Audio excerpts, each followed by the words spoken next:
Welcome back, everybody, to another episode of Intergalactic Swingers.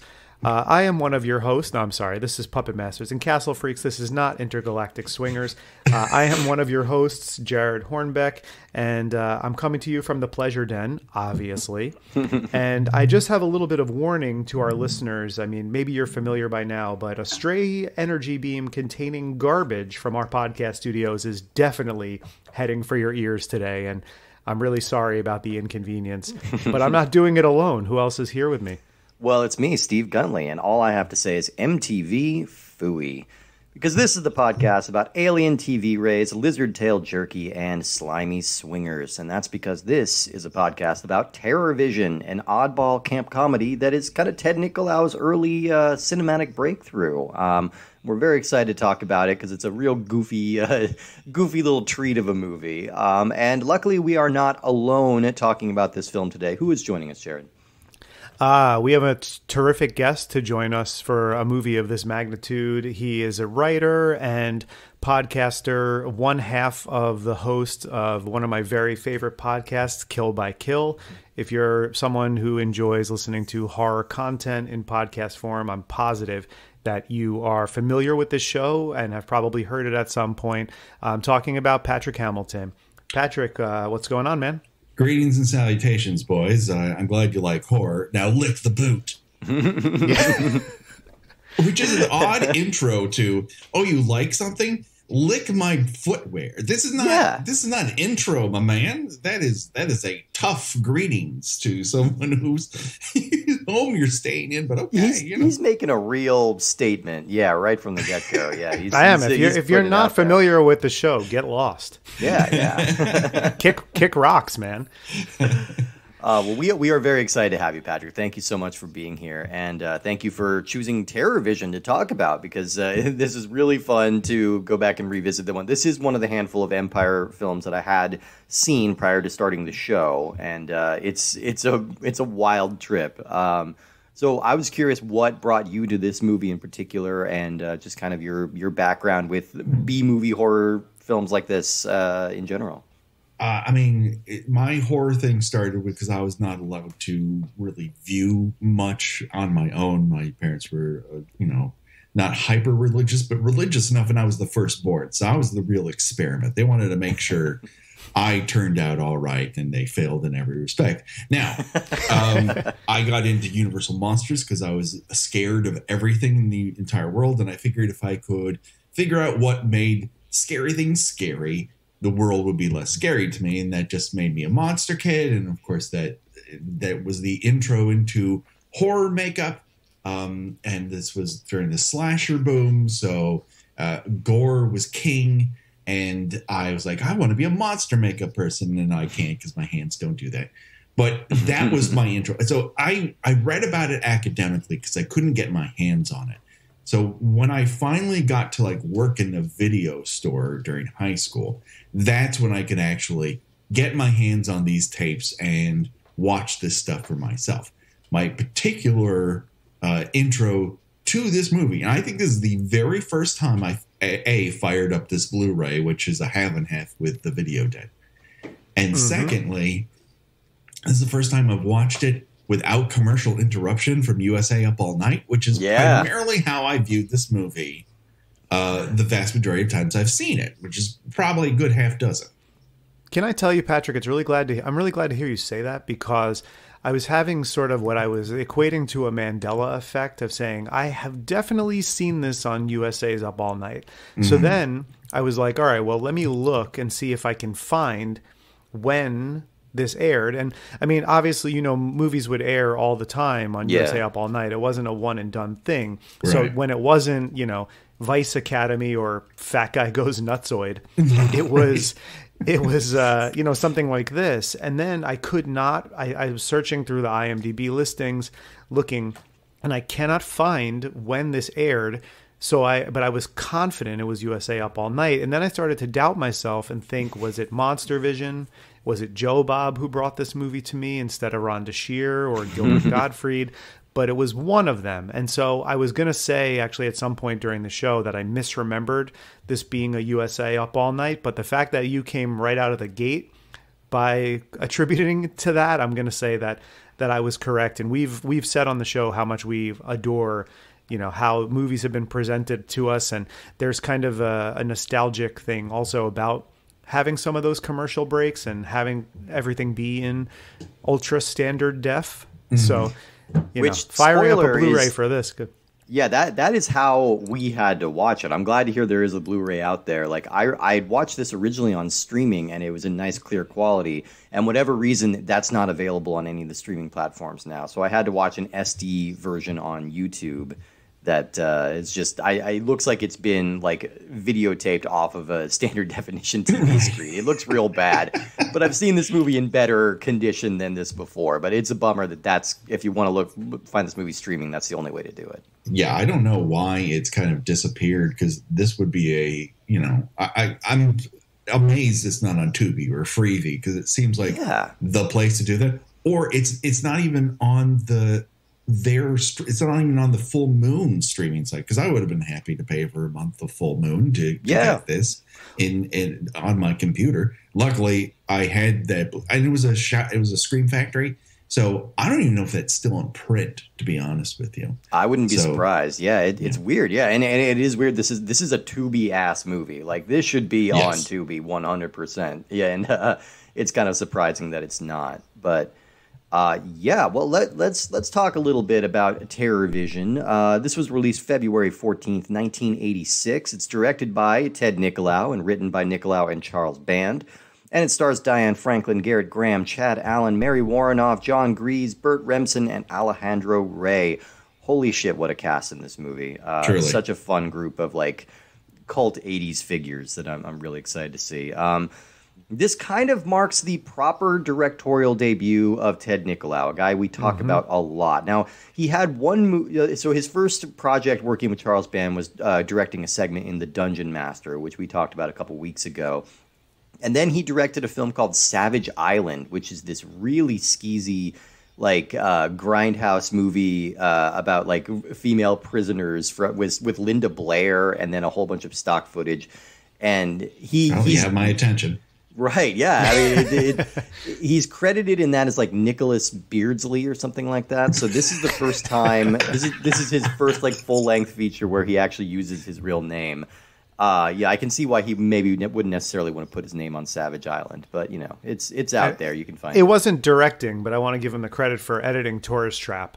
Yes, that's right. Yeah, he was a longtime editor for Charles Band, and like so many of these directors that we're going to be talking about, he basically did a little bit of everything. I'm sure he was probably a grip at one point. He's probably still a grip on some of the movies being shot simultaneously with this. I mean, didn't he do sound on Texas Chainsaw Massacre? He did, yeah. He goes back. He was a sound guy on that. Yeah, so he's OG in terms of that. So as we discussed, he started as a crew member. He eventually became the editor for Tourist Trap and Ghoulies and things like that before becoming kind of one of the most reliable filmmakers in Charles Band's crew for a long time. This film was shot simultaneously at the Empire Studio in Rome with Troll, and a lot of the cast members and crew members are working on both projects simultaneously. So, for instance, John Carl Buechler, who did the special effects work for this film, was also directing Troll at the same time. So he would just like wrap up a day on Troll and then walk across the street and then start working on this big gloopy space monster for TerrorVision. So the movie got a very tiny little theatrical release and received very poor reviews, but in true Empire style, it became a hit on VHS and, of course, because of USA Up All Night, where it found its way into the eyeballs of weirdos like us. And now it's considered kind of a campy little cult classic. I don't know. It doesn't have the reputation I think it deserves, because this is a batshit movie. I think more people should discover this. It's uneven. It's flawed. It's got some weird kind of tonal inconsistencies, but it's real fun. Yeah, there's big pluses in this movie. First and foremost, you have. You ask why this movie, and I could give you a whole bunch of flowery reasons, but it comes down to exactly two, and both of them are named Diane Franklin. Yeah. Diane Franklin is just Better Off Dead was one of those movies that is ingrained in my DNA. Franklin is just an incredible actress who, no matter what she's put in, it just feels natural, even though here she's doing, a shtick, a Valley Girl. It doesn't feel foreign on her face or in her mouth. No, she's got a real she's got a real sense of comic timing, I think, for someone as young as she is in here. And I'm going to blow both of your minds right now and say, I have never seen Better Off Dead. I need to add that to my list. I'm so happy that you're going to be able to. Okay. First off, there's too many movies. You never have to be sorry of never having seen a movie. There's too many fucking movies. Hey, I feel guilty about it all the time, but hey, that's just me. But yeah. Maybe I'm going to prioritize that. Maybe I'm going to do that movie tonight and finally watch it. It's kind of been on the back burner for me for a long time. I understand it's like a favorite of a lot of people, and I've never gotten to it. It's so delightfully nihilistic in so many ways and sunny in the other. It balances tones. And that's what Franklin's really good at. Here, the setup here, and I think Nicolaou had said this at some point about it in the writing process, that he'd wanted to make the family not someone that you necessarily loved, so you weren't going to loathe when they get knocked off. Yeah. That being said, it is impossible to dislike Diane Franklin. And so she's just a very sunny presence who's allowed to get away with a lot, and it makes her a really intriguing screen presence. And the other one is JCB, my man, John Buechler, who was a real makeup genius and just did goopy monsters better than anyone else. He created my favorite version of Jason Voorhees. Say what you will about the New Blood. That is the best Jason Voorhees. And of course, it is. We just had this conversation like 2 days ago where I said the exact same thing. The real goopy chain wearing Jason is my favorite version of Jason. He has been sunk at the bottom of the lake, and he has every single injury he's ever taken. He cared that much. Yeah. And while I am a big fan of that movie, I don't think it ranks very high for people, but Buechler was very good at this type of goopy monster, and I don't think he got the credit he deserved. He wasn't as big of a rock star as he should have been, but this is a great example of coming up with a monster who the purpose of it is to be the grossest dog in the world. Exactly, It's Legend has it. It's the ET ever. And that's the point. He nails the assignment. Yeah, legend has it that Ted Nicolaou told John Carl Buechler, make something that looks stupid. That was literally verbatim what he told him. Check. And I think it says he said to make it look like a turd with eyes. Yeah. And which is a motif he came back to in Bad Channels as well, because the alien looks kind of like a turd with eyes and that. But we've done a couple of Buechlers like back to back recently. Like we just talked about Cellar Dweller, which he directed and did the special effects for, and a few others, and a Dungeon Master. And I'm starting to see like the very specific style that he does when he does monster design. Oh yeah, you can pick out a Buechler. Yes. Absolutely. Like you take the ghoulies and then make them like sometimes they're bigger, sometimes they're smaller, sometimes they're goopier. But that's kind of the Buechler aesthetic, and it looks great. He's the king of low rent cellulose, which is this base element of KY jelly that makes monsters look goopy. And if you've ever seen John Carpenter's The Thing, you've seen cellulose in action. And this is another version of that. He knows how to make it pop. Yeah. And he has an imagination, and it's a very unique aesthetic, and he can make it look a bit more normal in many respects. Like later on when he does things like Hatchet, you can still tell it's a JCB without it being this insane authorial voice in terms of his design. I think he's great. I agree. Yeah, we're big fans here for sure. And I wanted to highlight some of this cast too, because this cast is like pretty terrific across the board. I mean, our main kid is Chad Allen. I knew him as the son in Dr. Quinn, Medicine Woman, a show my parents forced me to watch quite a bit. And I knew him as the voice of Charlie Brown in a bunch of 80s animated Peanut specials. Yeah, I did not know that. That's cool. I dated a girl who was a Charlie Brown voice. No kidding. Oh, that's crazy. That was her claim to fame. And, every once in a while I close my eyes. I'm like, I can hear it. I can hear it. It wasn't the sexiest attribute, I'll be honest. She wouldn't stop saying good grief. Well, every time we would go out to lunch, I'm like, what did you get? And she would go, I got a rock. And you're like, come on. Come on. Get the bit. We had talked about Diane Franklin, Garrett Graham, who's always just a great face. I love when that guy pops up. He was in Zemeckis' Used Cars before this, where he's really funny, and I mostly know him as the dad on The Critic, which is one of the funniest vocal performances, like the wacky upper class waspy dad. Then we have John Grease. Ridiculously versatile John Grease. He's in everything. I'm glad that he's had this huge career, to the point he's on White Lotus right now. He might be the only character to go all 3 seasons if my theory is correct. I think he's going to come back for the 3rd season, and he's awesome. I'm doing for my other podcast, we're doing an episode this week on Napoleon Dynamite, so I got to do a double dose of Grease and this, and it's just And around this same time, he's playing this character, O.D. the Metalhead. He's also in Real Genius at the same time, and he's going to be playing Dracula in Monster Squad a year after this.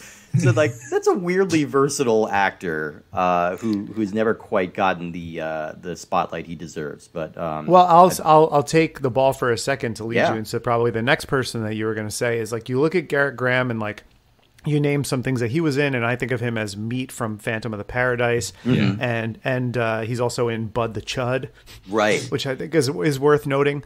But it's you look at it and you're like, oh wow, these are some people who really cut their teeth in some real kind of obscure cult and genre stuff. I mean, this cast is kind of like Band-Aid of genre actors, and we're getting to my absolute favorite, Mary Warrenoff, who I just love so much. She is such a welcome presence in everything. I loved, Death Race and Rock and Roll High School and all of those movies when I discovered them as a kid, and then to see her pop up in House of the Devil more recently. I just love her so much, and her and Garrett Graham together as this swinging couple, just amazing. This is really just a murderer's row of genre actors. Yeah, absolutely. Oh yeah, so many fun people. We even get a little Sonny Carl Davis. I think probably a first appearance of Sonny Carl Davis, who's just kind of a favorite of Charles Band, who he kind of keeps around a lot. Just so many fun actors in this, and this movie has just a very distinctive, very particular tone to it that seems to kind of predate maybe a little bit of Tim Burton, maybe a little bit of Adam Resnick, that kind of very wacky, kind of gross, surrealistic suburbia. This movie is a visual Wall of Voodoo record. It is, yeah. It's a Nagel print that exploded. It's insane. Yeah, everything looks very intentionally false, you see the scenes when they're in their backyard setting up the satellite, and they're very clearly on a soundstage, and they're not even trying to make it look remotely real. It's a William Castle one set wonder. Yes, where yes. They spent the money to make the set they have look great, and you can walk from one set to the other. You can remove the walls if necessary, so you can push this giant puppet in. It's all very intentional, but the actual design going into everyone's costuming, all the production design, that jacuzzi, all of it is very thought through to make the most of the sets they have to make them look like dollars. Exactly. You can't say that of everything that comes out of this era of Full Moon and whatnot. Yeah. But here, everything looks the best it possibly can for the minimum amount of money they could possibly spend.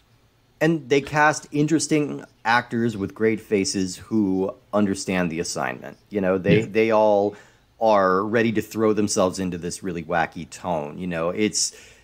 The satirical elements maybe don't land as hard as they could, but they are trying to skewer a lot of different things here. They're trying to skewer upper middle class, suburban lifestyles, and then there's the whole militaristic vibe with the crazy grandpa and the son who's just obsessed with the military. They're skewering a lot of different things. Weirdly, the one thing that they don't go super hard on that I was expecting them to was television. Like, Yeah. I think in my head, I always conflated this movie. Before I saw it, I always conflated it with the John Ritter movie Stay Tuned, you Yes. know, because they have very similar kind of covers and vibes and things like that. But so I thought that was going to be. And then when we recently rewatched Bad Channels, which is another Ted Nicolaou movie that he was reluctant to make because he felt it was too similar to this movie. And that's a film about people getting sucked into music videos. You know, these alien rays will like zap them and like pull them into a music video. I kind of thought that was what this was going to be. You know, like the alien is pulling them in to like Leave It to Beaver or something like that. And then they've got a bunch of sketches. And that's weirdly not what it is. It's half of like a monster movie where you're like targeting like these parents and like making fun of these kind of suburban swingers. And then it's half a demented E.T. Yeah, it's much more pushing more into that demented ET.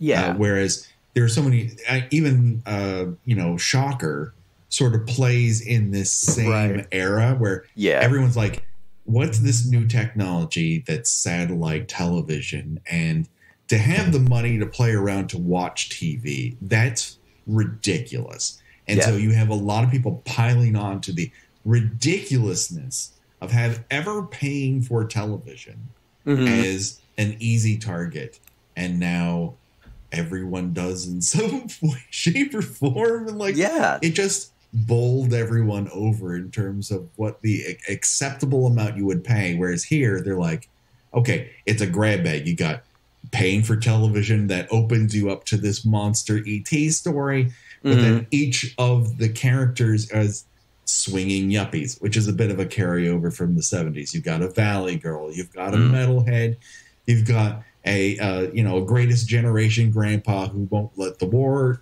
down. Also, he's a conspiracy theorist, and then you have the youngest child who's basically being raised by this grandfather. And they're meant to be targets, and they are, but also they're not despicable. Garrett Graham's dad is like the closest to being despicable, whereas I think Mary Warnov is not playing into the villainous she has been and always could be here. Yeah. She is just delightfully dizzy in many respects. Yeah. It's a different shade of Mary Warnov than you're getting in Rock and Roll High School or Eating Raoul. She's just kind of along for the ride and thinks it's a little bit ridiculous, but she's horny and this is fun for her. And that's all it takes. I mean, they are, I think, too clueless to be truly despicable. Like they are painted as just kind of willful, selfish idiots. I guess Warnov is a little cruel in that she locks her son in a bunker, like so he doesn't disturb their swinging with a random couple from a classified ad. But everyone else does too. They treat the fact that he was once medicated as this weight around their ankles. It's an easy get. Like they have their own lives. They would like to have their own lives, and he's the only one that drags them into responsibility. Which is why they foist him off on the granddad, because he doesn't have anything else to do when he's not on the street corner yelling about lizard people. Exactly. And, it's all meant to be a satire of like this yuppie mindset, like this idea that yuppie parents were just kind of foisting off the responsibilities of parenthood in search of their own, maybe their recaptured youth or their status, keeping up with the Joneses and whatnot, Yeah, I think the satire is pretty clear, and I think making a comparison to Stay Tuned is pretty apt, although we obviously have a much more despicable monster in Stay Tuned in Jeffrey Jones. Yes. Yeah. For many reasons. Yeah, for many reasons. Yeah. So, I mean, I think that just always surprised me, and like even rewatching it before this recording, I had that in my head. It's like, oh yeah, okay, so there's going to be a bunch of TV parodies and stuff like that. And it is a very like clearly delineated like 2-act movie, because the parents and the swingers just kind of all get offed like pretty early into the movie. We don't even see Garrett Graham and Mary Warnov bite it, really. We just see that all of a sudden they're in the bed and they're all this one unified slime monster, and that's about it. Right. And then once that happens, the kids aren't particularly upset by the fact that this happened to their parents. They just kind of make friends with this really bizarre and ugly monster that just appears in their house. Like, do we even get a name for this monster? I don't remember. No, I don't know. I don't think so. I don't think they name it necessarily. They Gloopy, I don't know. are trying to communicate with it. So they're at least open to the possibility that it's somewhat misunderstood, that it's not intending to kill and assimilate people. It's the Thing monster from John Carpenter's The Thing. If you kind of wanted to make it your friend, and unfortunately, it's just too any stimuli it doesn't like. It immediately goes into I'm just going to take you over phase. It doesn't. It just his bite is worse than his bark. Is what it comes down to. It's a funny inverse of I mean, they call it out in the movie that it's riffing on E.T. It's a funny kind of idea. Like, what if you adopted this E.T. and you were trying to domesticate it, but it is just this mindless killing machine. Like, you maybe pacified it for a little bit, but you can never trust it. Like, what happens if, like, Elliot reaches out to touch fingers with E.T. and then, his chest opens up and eats him, It's like, it's kind of a fun idea. But it does make the movie feel a little bifurcated in this weird way, like where you forget totally about everything. Does. Yeah. Well, it does because it ends kind of at the halfway point with like this weird reference to Bob and Carol and Ted and Alice with these four swingers laying laying in the bed together. And then it goes into the scene of them kind of, the parody of Elliot teaching E.T. about Earth things. But I did get a good laugh when they're first introducing food to him, and they kind of just keep saying, say the word food, say food, and then he kind of says food, and then it cuts to just like every cheap, like frozen microwavable 80s food available just in a pile in front of him, which I appreciated. I pot pies and TV dinners I'm very fond of because they make me think of my latchkey kid upbringing. Yes, exactly. Yeah. No, I mean, there's a lot of fun details in the second half, but it does feel a little less pointed and a little less specific, and then we're bringing in the Medusa late night horror host lady, it's kind of a riff on Elvira, and like I'm still not totally clear what they were intending to do with this character because she doesn't really help anything. But also Elvira is not exactly a target I think you need to go after. Like, no, everyone kind of agrees on Elvira. We're all cool. Yeah, she's a treasure. Yeah. And it's 86, so like horror host is something that is both retro and currently happening at that point because you also have Fright Night going on. Mm-hmm. So it's in the zeitgeist where people want to comment on it. And Medusa seems like this craven sort of TV personality. It's very unlike most of the horror hosts I've ever encountered, and certainly very unlike who Elvira actually is. Right. So that's where it kind of loses me because it's so clearly going after Elvira when I don't know that is a ripe target for satire. It seems like Elvira does a much better job of that than TerrorVision, but she's already so she's already so self-effacing, like in her whole persona, and she kind of leans into the whole camp of her persona, and just having this idea of like, when she's not on the air, Medusa talks in this kind of, what would you call that? Like, it's kind of like a Jersey accent, I guess. It's kind of like it's an accent straight from the Staten Island dump. Is that it? Okay. I knew it was like some kind of aggressively East Coast stereotype, but I wasn't clear. I'm not familiar enough with specific listeners. You're really lucky. It took me years to drop that accent. I think her you should voice bring it back. Has seen a Pine Barren. That is definitely something that's a component of it.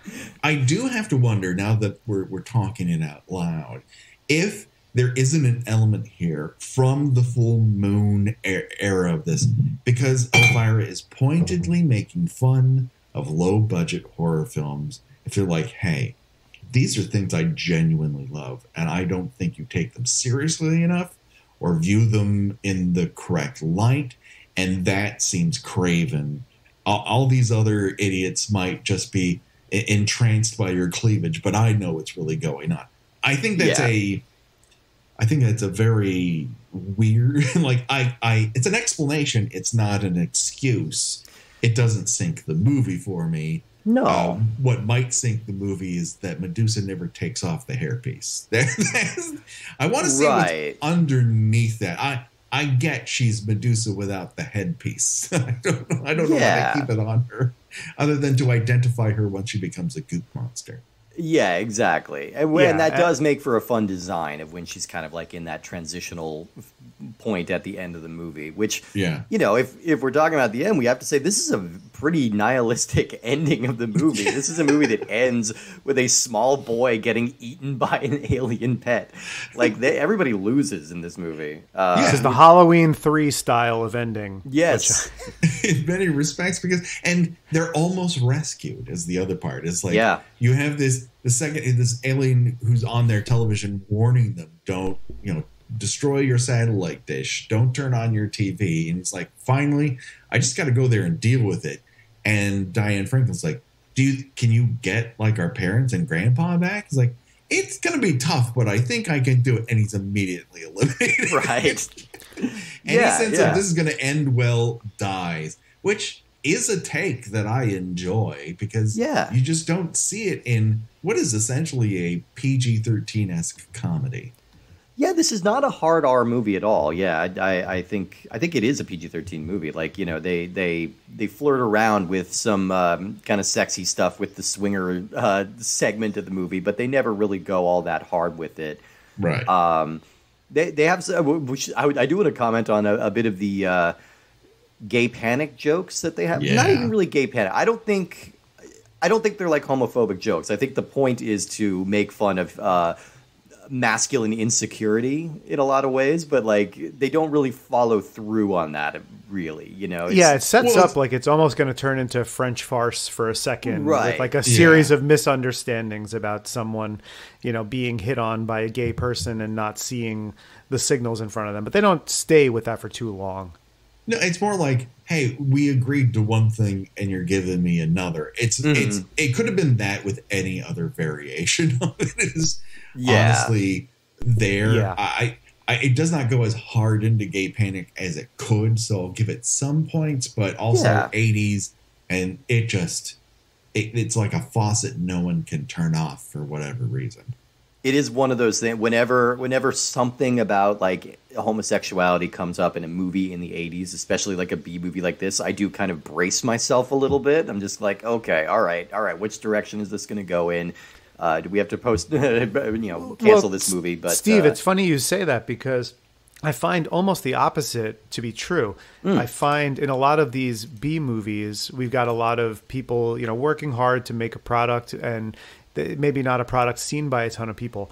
I find when you go back and revisit, I feel like where it's the worst is in some of the blockbusters of the time. Yeah. Like I feel like when I think of Revenge of the Nerds and movies like that, where it's the whole conceit of the movie basically is like, one, how funny sexual assault is and how being gay is a punchline. Yeah. And I feel like you see that in a lot of mainstream movies of that time. So I almost feel like we get a little bit of a break from it in some of these. Now, granted, some of these B movies and exploitation movies, like they're not subtle and they don't handle nuances of character particularly well or in a particularly thoughtful way. But I definitely feel like we may not necessarily see something as in your face as in some of the biggest hits of the time. I mean, I'm thinking of Porky's and stuff like that, which are just movies that I never cared to revisit ever again in my life. Yeah. Even another Diane Franklin movie, Bill and Ted's Excellent Adventure, a damn near perfect movie until they drop like a random F-bomb in there just for, and it was the 80s and people did that. But just one of those little elements that makes it uncomfortable. Mark Knopfler did it and no one batted an eyelash. It's true. I mean, I do hear he's in dire straits financially now, but otherwise he's good. That was terrible. Well, he understood the way to do it and he chose a different path. Yeah. Yeah. I want to talk about the aesthetics of this movie a little bit because I'm always fascinated. And Patrick, this will lead to a question I have for you about sort of location and geography as it pertains to style and who this movie is kind of aping. So we had this weird obsession in the late 80s into the early 90s where everything had to kind of appear like it was out of the very distant past, but also the future. Like everything had shades of something that was current, but it was as if it was put through a machine that turned it into a Far Side character. Mm-hmm. Yeah. And I feel like this happens so much. I feel like some of the set dressing of this and style of the characters predates a show that I loved when I was younger, Hey Vern, It's Ernest. With a lot of like weird like madcap stuff. There's a lot of like slide whistles and sound effects, and I mean the theremin budget on this movie was through the roof. Sure. But you know, there's a lot of like this kind of SoCal swinger thing, and I know you're a California guy, and so I wanted your take on like having lived in California in the 80s during this. I know the swinger house was designed after like real swingers houses that they went to visit, and they copied the character designs after people like that. So does this movie, like, is there anything inherently in it that kind of takes you back to that time in Southern California, like in the 80s? Like, well, aesthetically, what was it really like comparatively? I mean, the Roman column thing definitely comes back. There's a lot of nouveau riche elements to this that leap out, that they're mowing down these post-war, houses and putting up these lavish, as they say, Roman all the way elements of grandiosity. There's a big 80s concept going on here. And we are very trapped in a nostalgia wave in a constant way. And people tend to view the 80s as its own thing, but that is in no way, shape, or form true. The 70s was virulently anti-50s. And yet, by the time the 80s happened, everyone's like, you know what was great? Yeah. The 50s. And all of a sudden, all those elements start to come back into vogue. There's a pomposity here that is very much, I'm suddenly getting a lot of my paycheck back that I wasn't before, because Reagan is cutting every element of public service that our country had built into its social safety net at that point. And so they're taking. And that is very much in everything that you see here. I mean, and yet there's 60s conversation pits and 70s conversation pits are also an element here. The sunken Roman bath, the paint job where it's been stippled. Oh, yeah. Jesus, what a terrible idea. The glass bricks, yeah. 80s glass brick is all over this and is an absolute LA staple of bad design. Every dentist office you go into looks like the set of this movie. I mean, I had a feeling, which was what led me to ask. Yeah. You know, you have to imagine too, like around this time, the people who are making these movies are the first generation to grow up in the suburbs. You know, the suburbs was a baby boomer concept, you know, that was a response to to the baby boom. You know, it's tract houses and like this kind of Leave It to Beaver sort of mentality. It's what Tim Burton grew up in. It's what Ted Nicolaou grew up in. And it's like, that's what they're parodying. And that's why we see so much of this kind of reflected, and why people are looking back at the 50s as a source of kind of camp humor in a lot of movies around this time, you know? So it's interesting to think of, you know? Yeah, and, I assume such a all weird... the pools were filled with sex jelly as well. So I assume that was true, yeah. Right. Yeah, it's such a weird aesthetic. Swim in sex jelly. So sometimes I'm still taking a shower and I find pockets of it on my body well after the time that I, really swam in it. So you jump in a regular pool, and it's just like the viscosity is all wrong in this pool. Yeah. Like, is this just water? Is this like 99% water? Jeez, I need more cellulose. What is this nonsense? Oh man. I mean, Oh, sorry. Go ahead, Joe. Oh no, I was just gonna say it's a really bizarre aesthetic because everything is so like I was saying before. It's like a Far Side cartoon. The hair is big and resembles kind of a '50s beehive, but then things also look like Parker Lewis Can't Lose. Mm-hmm. So we're just in a weird time where there's, like you said, you're absolutely right, Patrick. There's a weird obsession in the '80s with going back to the '50s. And so it's like people assimilated 50s culture. And even aside from like the obvious Back to the Future and stuff like that, I'm thinking that this movie is kind of a fun companion piece with like Earth Girls Are Easy. Yeah. Something along those lines. And I almost feel like Diane Franklin's performance here. Maybe I'm getting my timeline wrong, but I feel like this is kind of a prototype of what would come to be known as like a Julie Brown character. Sure. Yeah, a little bit. Slightly later. Yeah. Yeah, I mean, I'm actually now I'm kind of bummed that this movie isn't a musical because I think you could have a lot of fun. This it has kind of the energy of a musical just without the musical numbers. Although I will say that opening title song is a bop. That's an LA art pop band called the Fibonacci's, and they just did this TerrorVision. You know, like it's pretty fun. But they're obviously.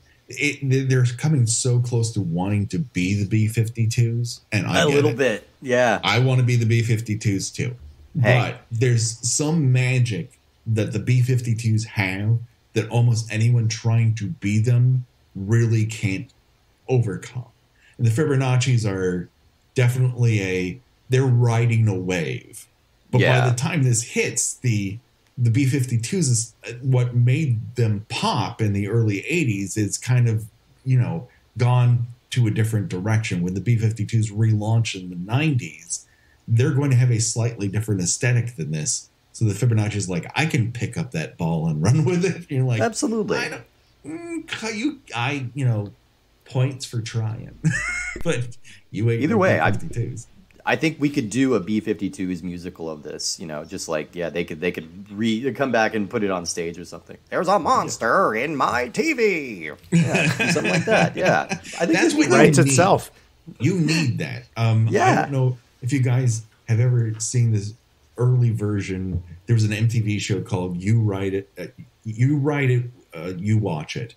And, I remember I've that heard show. of that, yeah. Yeah. And it had a whole bunch of people from the state before they gave the state their own show.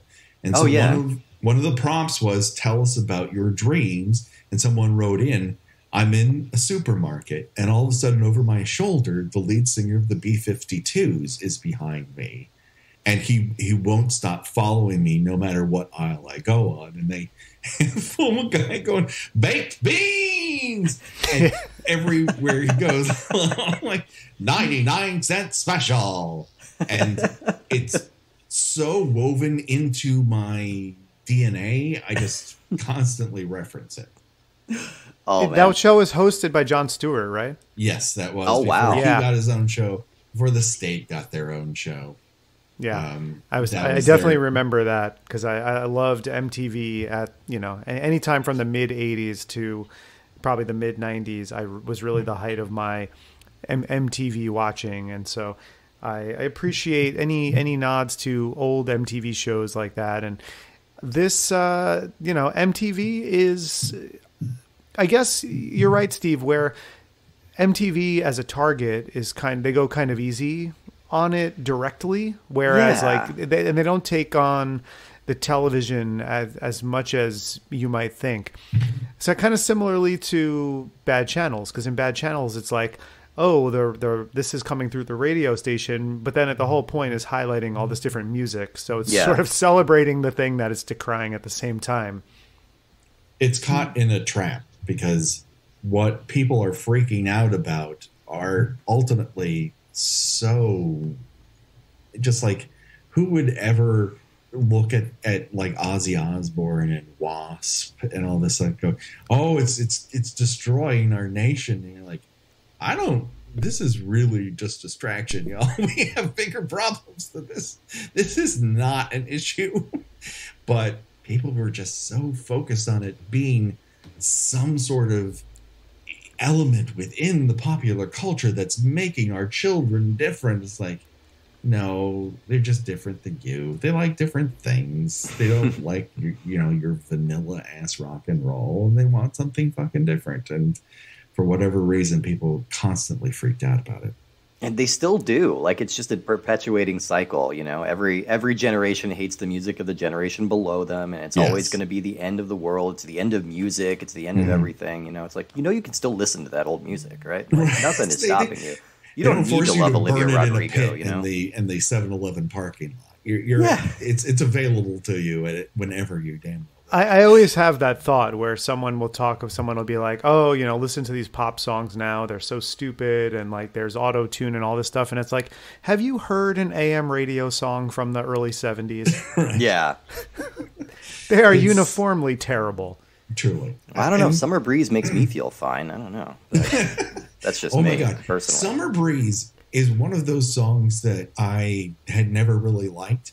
And then literally in the past 6 months, I've discovered the Isley Brothers version of it. Dude, and literally this week I discovered that they wrote that song. Yeah. And then there is a jazz version of it that I started listening to constantly. I'm like, do I like jazz? I've reached do I like jazz age, everyone. This is not good information. Oh, that's a can we phase that we all have to yeah, hit at some point. I want to know when that's coming. Because I have not hit that age yet, but dangerously there's a Summer close. Breeze line that you hit. You find some song, like I found a Steely Dan song I liked. I'm like, oh no, oh yeah, that's the line of demarcation, right? That's unfortunate to hear because I love Steely Dan.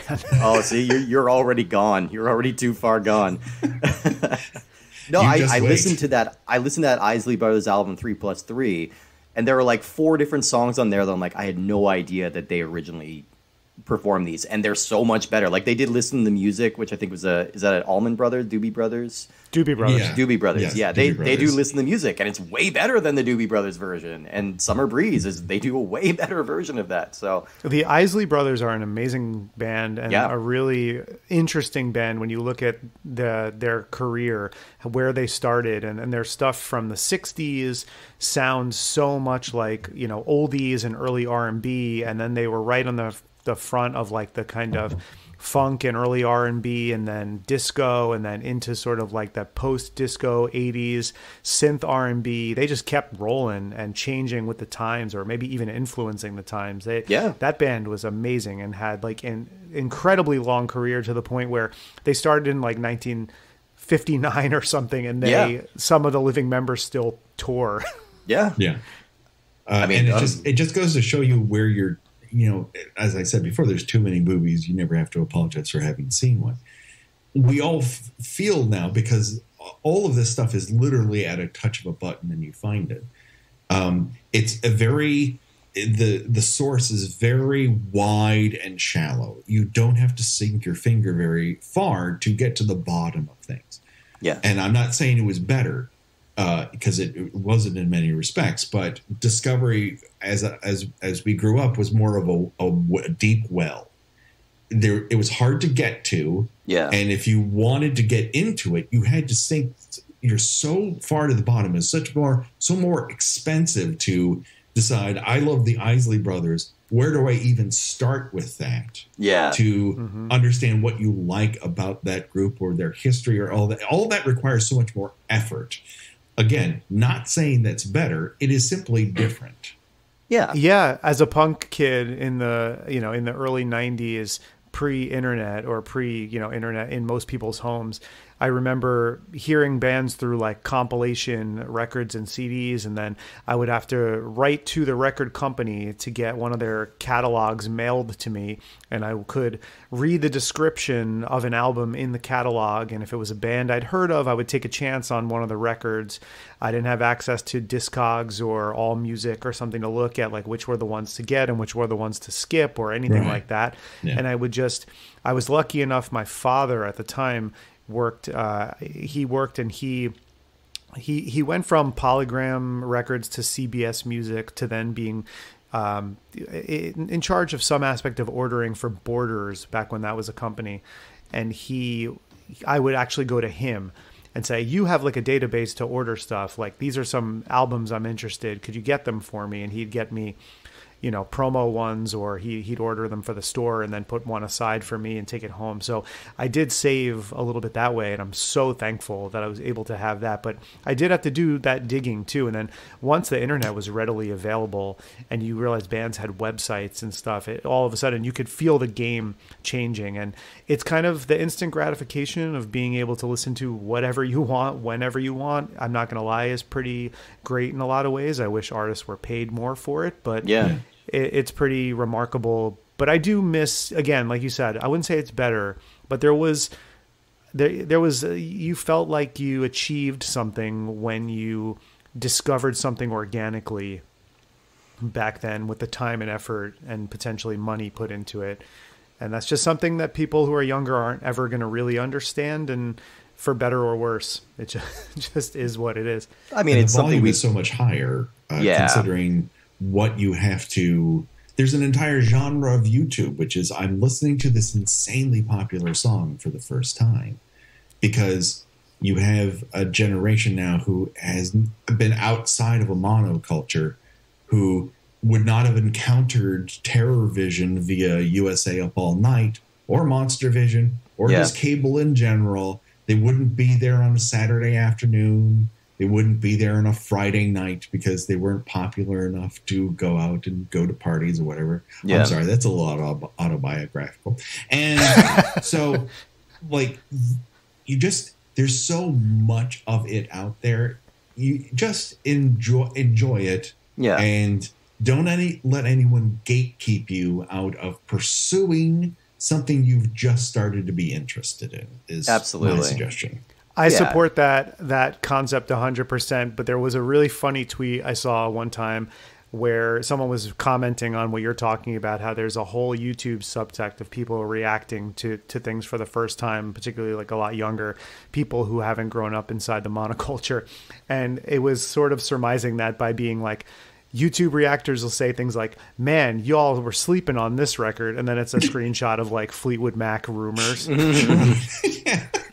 Why didn't anyone tell me? It hasn't been force-fed into them, and a lot of stuff was force-fed into me. My dad, growing up, had a recycling business, and part of that meant going to schools on Saturdays and collecting newspapers and bottles and cans and stuff like that. And they would always have classic rock radio on. And that is where I gained a dislike of Steely Dan, because all they would play would be Deacon Blue. And nothing, I won't throw shade at it, but when you hear it for the 5 billionth time, you're like, fuck Steely Dan. But there's so much more there that you simply don't know about because you don't have access to it unless you have a desire. And now nothing prevents you from that beyond the fact that there's so much of movies, TV, music, books, anime, manga. All these things you can be into are available to you, and it's really the volume of choice that prevents you from deeper exposure. Well, and kind of incongruously, too. Like, we have more access, but also less consistency. Like, you know, take TerrorVision. Like, we had to track it down. Like, this isn't a movie that we could, like, kind of stumble across, you know, unless we were specifically looking for it, because we don't know where it's streaming anymore, because things just kind of disappear randomly without you knowing. You know, when you had a physical copy sitting on a video store shelf, you kind of knew roughly where to find it. It might be checked out. You know, that might be the worst thing that you're dealing with that day. It's just like somebody else has the copy of this movie. But you are limiting what you can kind of discover because we don't have consistent access to it. Maybe you'll like clock something once, and then, you know, the next week it'll just be on a totally different platform, or, you know, it'll be on a new platform and it's locked away proprietarily and you need to pay for it with Dogecoin or something, you know, like you never quite know where to find anything anymore. And I think, you know, in the case of TerrorVision, I think people should seek it out. I think people should try and discover this movie because it's, as flawed and as goofy as it is, I think it's really fun. I think it's got an amazing monster design. I think it's got a couple of pointed things to say about middle-class America that are much more successful than some of the MTV parodies that they're trying to do later. And I think it's worth checking out, for sure. weirdly enough, it has a lot of the DNA of the conversation we've just been having. Yeah. Because the satellite now gives this family access to more than they could ever watch. Mm-hmm. And the attitude is, that's too much. You might give yourself access to something that you will. It's a monkey paw situation. You're wishing for something and opening the door to this terrible alien that's going to assimilate you. Yeah, exactly. That's as kind of pointed they get in their parody of television as a genre, just as an addiction, which was kind of the big concern that I'm sure, we all had it drilled into our heads by our parents that we have to limit how much TV we're watching. And it's still a thing for parents now. It's limiting screen time, right? Because there's this concern that you might watch too many of these movies, and then maybe 30 years later you grow up and you have a podcast about it, and you talk about them all the time. And talk about a worst case scenario. It's a national epidemic. I wish someone would do something about. Won't they think of the children? Well, I think we've kind of reached the end of the time. I hate to go because I've got to run out the door, but I'm having such a great time talking to you, Patrick, about this. And we really hope to have you on again sometime. Kill by Kill, genuinely one of the best horror podcasts of all time. Really, truly one of my favorites. Where can people find your stuff and everything that you and Gina do? Kill by Kill is available anywhere you grab podcasts from. And on socials, we're in most places other than Twitter. We abandoned that joint. Smart. And we've got a Patreon. We have bonus content. We've been doing this for like 7.5 years. We've got plenty to listen to. Mm-hmm. We've talked about Friday the 13th, Nightmare on Elm Street, Scream, Alien, Final Destination. We're currently on vampire movies and the Evil Dead. We throw in lots of goofy one and done horror movies along the way. This last week we released an episode on Graduation Day, the number 3 hottest horror hit of 1981. Truly incomprehensible motion picture. Yes, as it is. Said, it's probably not good, but it might be great. That's a good way to put it. Yeah. The only thing. I was going to ask you. Yeah. I was going to ask you before, Patrick. I was going to say, did you put this Blu-ray on the shelf next to your Blu-ray of Graduation Day? Yeah. I mean, it's in the same sleeve. I don't have... My house is very tiny. I've got more windows than walls. So all of my Blu-rays are in a giant book. And all the cases are in the garage. I have no space to display things. But yeah, it's totally in there. The only non-Kill by Kill thing that I just have to say to your audience is that if you have fallen in love with Diane Franklin through this, I would highly recommend that you find her daughter, Olivia De Laurentiis, and her comedy teammate Sid and Olivia on all the socials. They're the most delightfully absurdist comedy duo, and for years I would watch their stuff and be delighted by them, and I just couldn't. I'm like, why do I know that face? Because she's the daughter of Diane Franklin, and she's kind of Diane Franklin, but painting on a mustache and acting like a guy. It's amazing. They're fantastic. So it's Diane Franklin taken to the TerrorVision level extreme on every video they have. They're great. Check them out. That's amazing. Okay. Yeah, I can't wait to check that out. And Patrick, I love what you guys do on Kill by Kill. I love how you focus on the victims. It makes it a lot of fun to listen to when you had multiple episodes about one movie with multiple guests and kind of spreading it out. Like, just a fun way to approach it where you really get to pull apart the performances, the wardrobing, the character design, the characterization, everything. My circle of podcasts that I still listen to regularly has dwindled so much in the time that we've been doing this show, where it's just I find listening to a lot of podcasts less and less fun because it's just making me think of work stuff that I have to do. Yeah. But Kill by Kill is on my very short list of stuff that I always seek out every new episode when it comes out. And if you're a fan of this show, listeners, definitely search it up and start listening, and you'll go back and find just an absolute treasure trove of old horror analysis on there. It's really fantastic. And if you like what we do, you can jump on to Apple Podcasts or Spotify, wherever you're listening to this, drop us a quick 5-star review and maybe a short 5-star rating rather, and maybe a brief review if you feel so inclined. You can follow the show on Instagram at puppetmasters_castlefreaks. You can follow me at _Giallo_Jerry or Steve at Minotaur Matador.